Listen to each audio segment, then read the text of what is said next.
నమస్కారం. ఘంటారావానికి స్వాగతం. ముందుగా ప్రధానాంశాలు.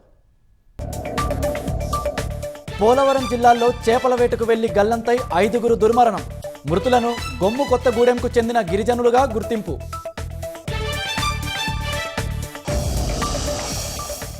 వేస్ట్ టు వెల్త్ సృష్టించడమే ప్రభుత్వ లక్ష్యమన్న సీఎం.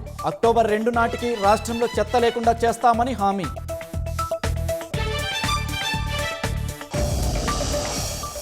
విజయవాడ ఎయిర్పోర్టులో దసరాకు నూతన టెర్మినల్.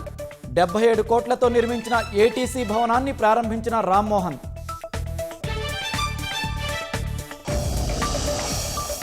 భారత రోదసీ చరిత్రలో సరికొత్త అధ్యాయం.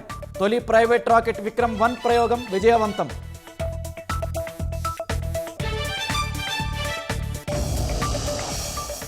చైనాలో కొండ చర్యలు విరిగిపడి 8 మంది మృతి.